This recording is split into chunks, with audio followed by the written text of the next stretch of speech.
A quick new idea, daily, from the world's greatest TEDx talks. I'm your host, Atossa Leoni, and this is TEDx Shorts.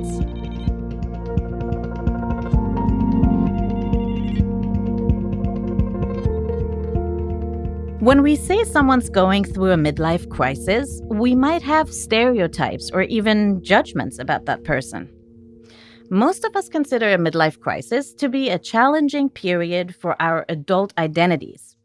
But could this dip in self-confidence be a more expansive time in our lives than we give it credit for? Pash is a brand strategist, designer, and instructor at UCLA's Design Communication Arts program. And today, he asks us to redefine that midlife crisis label so we can ultimately embrace it. I'm a brand strategist and a designer. I'm also a white guy in his 40s with receding salt and pepper hair who drives a fast car. The very first time that I ever felt the painful grip of midlife crisis was in 1984. I was 13, sitting in my room, listening to a Doors record, and it dawned on me that Jim Morrison, one of my heroes, had died at age 27. In fact, a lot of my artist heroes had died at 27.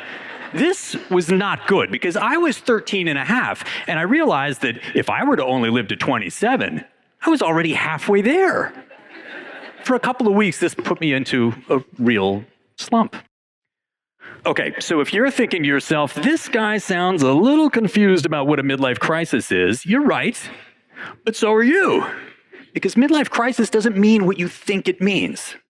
A midlife crisis is a dip in a person's satisfaction with their life and in their self-confidence. This dip happens about halfway through our life expectancy.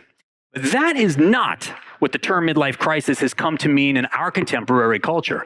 Most of the time that term is used, we're talking about someone, a person who's engaged in irresponsible, immature, sometimes even destructive behavior. Example, I can't believe your husband's leaving you for a 25-year-old yoga instructor. How does that happen? Well, clearly he's going through a midlife crisis, right? Now, to a brand strategist like me, when there is such a disconnect between what something is and what something is perceived as, that is a branding problem. And it's a problem worth trying to solve. The term midlife crisis is that it's communicating the wrong thing. And as a result, it is a conversation ender, like every time it's used, which sucks because it should be a conversation starter. So how did we get here? Well, the term was coined in 1965 by a psychoanalyst who was obsessed with creative geniuses. And he was specifically obsessed with why so many of them seem to flame out creatively really young, which is crazy because that's not what midlife crisis means at all now. You know, it's very possible that this term is just a misnomer, which is an inaccurate or inappropriate name. But hey, lots of things are misnomers. Chinese checkers are not checkers. They're also not from China. Koala bears are not bears. But these terms, they stick. We get used to them, and the literal meaning of these words tends to fall away most of the time. And if there's no problem, it's not causing any distress, then there's really no point in changing them.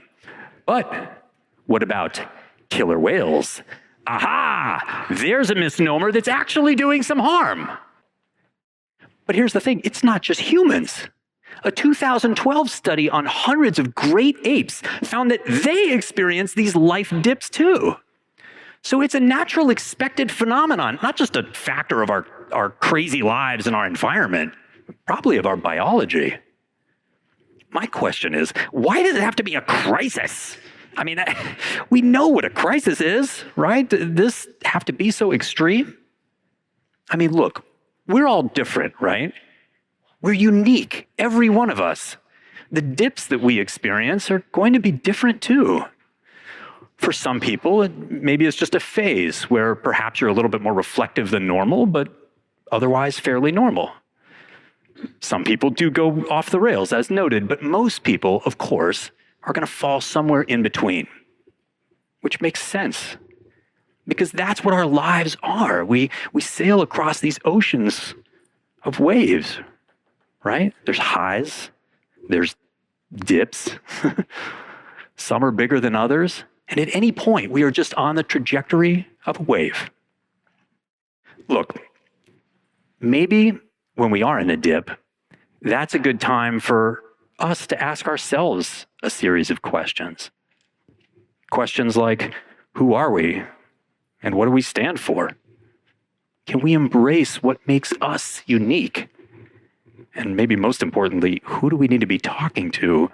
And what do we need to say to them? Because now I'm developing a couple of theories about people. The first is that whether you realize it or not, you could be going through a midlife crisis right now. The second is that even if you are, it could be the best thing that ever happened to you.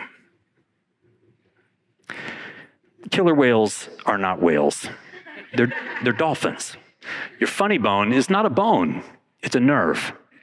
A midlife crisis is not a reason to end a conversation. It's a reason to start one. The TEDx talk you just listened to was recorded at a TEDx event in Los Angeles, California. All TEDx events are independently organized by volunteers who believe in TED's mission of ideas worth spreading. Special thanks to the organizing team at TEDxUCLA. Want to listen to more TEDx talks? Explore the entire archive on the TEDx YouTube channel. I'm Atossa Leoni. Thanks for listening, and see you tomorrow.